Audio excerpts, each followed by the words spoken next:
नमस्कार दोस्तों, स्वागत है आपका हमारे चैनल नॉस्टैल्जिक नोट्स पर।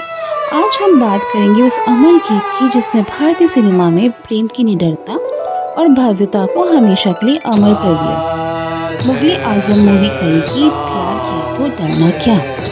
इस गीत के संगीत और बोल की बात की जाए तो नौशाद साहब ने इस गाने की धुन को राग दरबारी से शुरू की और बाद में इसे काफी पर आधारित किया। शुरुआत में उस्ताद बड़े गुलाम अली खान जी की तान सुनाई देती है। बोल चुनना आसान नहीं था।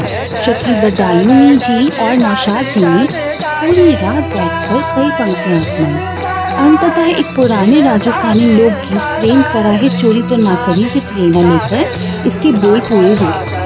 अगर इस गीत की रिकॉर्डिंग और तकनीक की बात की जाए तो लता मंगेशकर जी ने इस गाने को कई बार अलग अलग दूरी से गाकर रिकॉर्ड किया। यहाँ तक कि इस गाने का कुछ भाग उन्होंने बाथरूम में खड़े होकर रिकॉर्ड किया।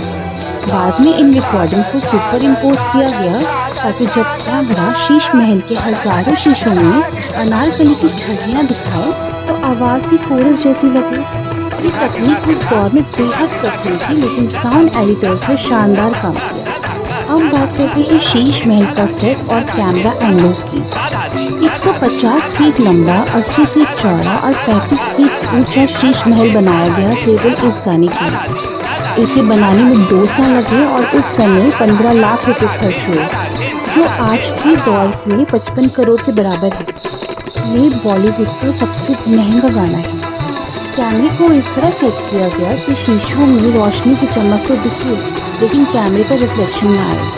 इसके लिए कपड़े और वैक्स का इस्तेमाल कर लाइटिंग को नियंत्रित किया गया। इस अद्भुत काम का श्रेय सिनेमेटोग्राफर आर.डी. माथुर जी को जाता है, जिन्होंने अपनी नवाचारपूर्ण तकनीकों से इस दृश्य को अमर बना दिया। यही वजह है कि इस गाने को 1961 में film fair award for best cinematography मिला।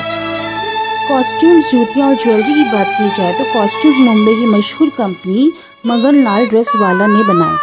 मधुबाला का अनारकली सूट इतना लोकप्रिय हुआ कि आगे चलकर ये भारतीय परिधान का प्रतीक बन गया। सलीम और अकबर के कपड़े भारी शाही अचकन और रत्न जड़ित पगड़ियों से सजे थे। जूतियाँ आगरा और दिल्ली के कारीगरों ने बनाई थी। ज्वेलरी नकली धातु और रत्नों से बनी थी, लेकिन इतनी बारीकी से तैयार की गई थी कि कैमरे पर असली जैसे चमकती थी। अगर हम इस गीत के डांस और कोरियोग्राफी की बात करें तो इस गाने की कोरियोग्राफी लच्छू महाराज जी ने की है। गाने में बेहद जटिल कथक मूव्स थे। मधुबाला कथक में प्रशिक्षित नहीं थी और उस समय दिल की बीमारी से भी जूझ रही थी। ऐसे में निर्देशक के आसिफ जी ने समाधान खोजा। एक पुरुष डांसर लक्ष्मी नारायण जी को ये स्टेप्स करने थे, लेकिन समस्या थी कि वे मधुबाला जैसे दिखे तो कैसे। तभी पुणे के मूर्तिकार बी.आर. खेडकर जी सामने आए। उन्होंने मधुबाला जी का एक रबड़ का मास्क बनाया जो मधुबाला के चेहरे से हूबहू मिलता था।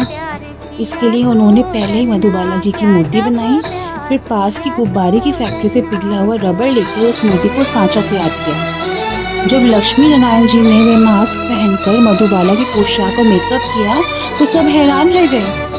निर्देशक आसिफ ने कहा, अरे खेडकर, अच्छा काम किया है। यही मास्क और मेहनत की वजह से गाने के डांस सीक्वेंस इतने परफेक्ट लगे कि दर्शकों को कभी पता नहीं चला कि असल में वो मधुबाला नहीं थी। इस गाने की पिक्चराइजेशन की बात करें तो अनारकली का अकबर के दरबार में प्रेम का बेखौफ इजहार और अकबर के चेहरे पर गुस्से की झलक, ये दृश्य भारतीय सिनेमा का भावनात्मक चरम है। यही वजह है कि ये गाना सिर्फ एक फिल्मी गीत नहीं बल्कि प्रेम की निडरता और भारतीय सिनेमा की भव्यता का प्रतीक बन गया। तो दोस्तों, ये थी प्यार किया तो डरना क्या की पूरी कहानी। इसके बोल, संगीत, recording, set, lighting, camera, costume, जूतियाँ, ज्वेलरी और सबसे अनोखा योगदान बी.आर. खेडकर जी का बनाया हुआ मास्क। अगर आपको ये वीडियो पसंद आया हो तो लाइक और सब्सक्राइब जरूर करें और कमेंट में बताएं कि किस गाने की कहानी आप अगली बार सुनना चाहेंगे। धन्यवाद। नमस्कार दोस्तों, स्वागत है आपका हमारे चैनल नॉस्टैल्जिक नोट्स पर। आज हम बात